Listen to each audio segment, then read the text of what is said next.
Your name is not your name. It has not been your name for 3 years. The name you use belongs to a man the DEA built from the ground up before you ever crossed into Mexico. A birth certificate from Sonora, a criminal record with just enough weight to be credible, but not enough to keep you out of the rooms you needed to get into. A backstory you have rehearsed so many times it stopped feeling like rehearsal somewhere around month 4 and started feeling like memory. You are sitting at a table in Culiacan, Sinaloa, with 4 men who would execute you in this restaurant if they knew who you actually worked for. The food is good, the music is too loud. One of the men is laughing at something the man across from him said, and you laugh too, because you know when to laugh.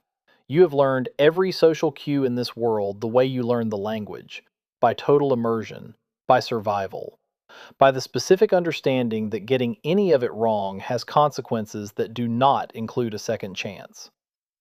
3 years of DEA undercover work inside the Sinaloa cartel, and this is Tuesday. You came in through a contact in Tucson, a low level cartel distributor who the DEA had flipped and who introduced you as a money mover from Hermosillo with connections to distribution networks in Arizona and New Mexico. The cover was solid.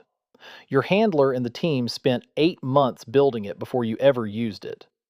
They gave you an apartment in Culiacan, a car, a phone history, references who would vouch for you to anyone who checked.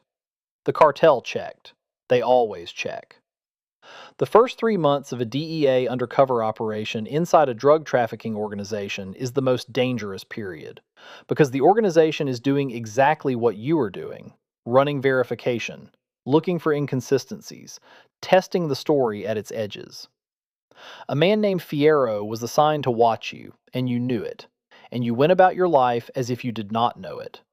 And after 90 days, Fierro reported that you were exactly who you said you were. You got access. Not immediately to anything significant. The cartel does not hand trust to strangers, regardless of how good their references are. You spent the first year doing small things, moving cash between locations, facilitating introductions between suppliers and distributors on the Arizona side. Nothing that would end you in a federal prison, but enough to prove your value to people who measure value in very specific ways. You called your handler every 72 hours from a clean phone, using a protocol the team established before you went in. The calls lasted 4 minutes. You reported what you had, he told you what the team needed, you went back in. This is what DEA undercover work actually looks like. Not the television version where the agent heroically confronts danger at every turn. The real version, where most of your time is spent managing an identity so completely that it becomes the only version of yourself that exists in this geography. By month 18, you were inside the logistics chain. You knew the routes. You knew which border crossings were compromised and which officials received payments and on what schedule. You knew which tunnels were active and which had been abandoned after law enforcement got close. You were feeding the DEA intelligence that was resulting in seizures, in arrests, in operations dismantled before they could move product. You were also having dinner every Tuesday with men who trusted you. This is the part of undercover cartel infiltration that the debrief sessions never fully capture. The trust is real. You built it. You earned it the same way anyone earns trust inside any organization, by showing up, by being reliable, by demonstrating over time that you are the person you say you are. The fact that you are not the person you say you are is the entire operation. But the trust that resulted from the lie is genuine, and sitting across a table from it every week for 3 years does something to a person that is difficult to explain to someone who has not done it. You have a contact in the organization named Tomas, who is 31 years old and grew up in a village outside Mazatlan and got recruited into the Sinaloa cartel at 16 because it was the only industry operating at scale in his region. He has a daughter who is 4 years old. He shows you photographs on his phone the way fathers everywhere show photographs. She is wearing a yellow dress in the most recent one. She is missing her 2 front teeth and she is grinning the way 4-year-olds grin, with everything they have. You have reported on Tomas. specific and detailed reports that will be used in federal prosecution. You have done this because that is the job, and Tomas is a cartel operative, and the organization he works for ships fentanyl across the American border. And that fentanyl kills people in quantities that the DEA keeps specific statistics on. You have done it, and you have sent the photographs of his daughter with the yellow dress out of your mind every time they come back. And they come back regularly. 3 weeks ago, your handler called, and the call went 6 minutes instead of 4. And at the end of it, he said the words you have been waiting 3 years to hear and dreading for the last 6 months. The operation is closing. Extraction in 21 days. You said, copy that, and you ended the call. And you sat in your apartment in Culiacan for 45 minutes without moving.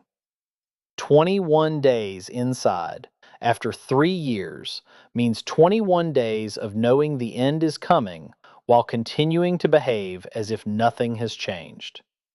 Continuing to attend the Tuesday dinners.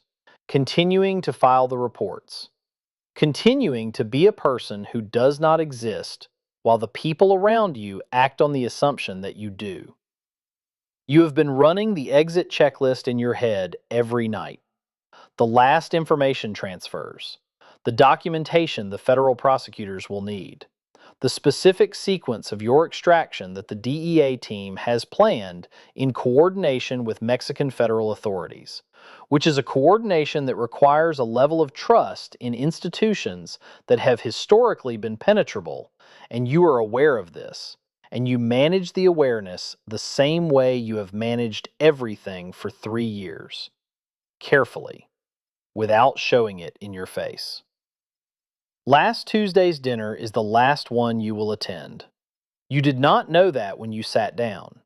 You found out 2 days later when your handler moved the extraction date forward by a week due to a security concern he could not specify over the call. You went back through the dinner in your mind afterward, trying to identify if anything had changed. The food, the music too loud, Fierro laughing, Tomas showing you a new photograph of his daughter, this one at her birthday, the yellow dress again. You noted everything. You always note everything.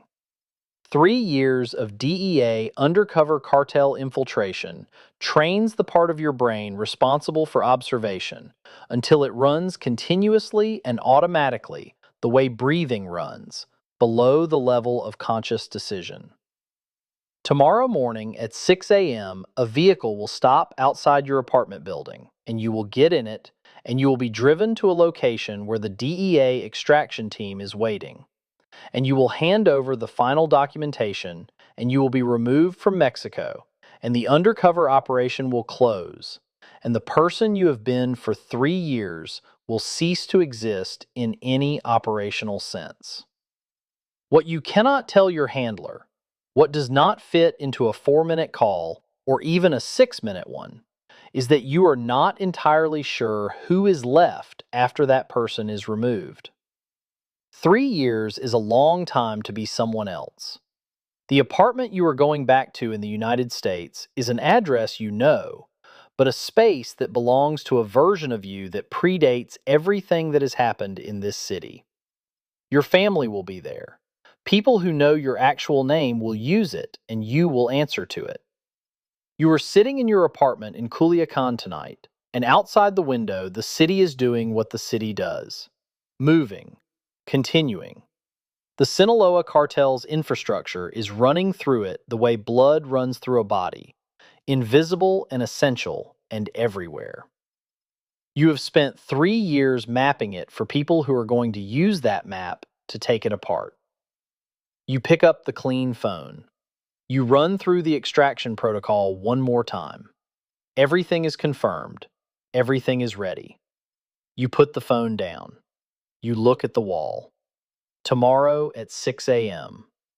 Tonight, you sleep in the last bed that belongs to the name that is not your name, and you close your eyes, and you are very quiet, and you wait for morning.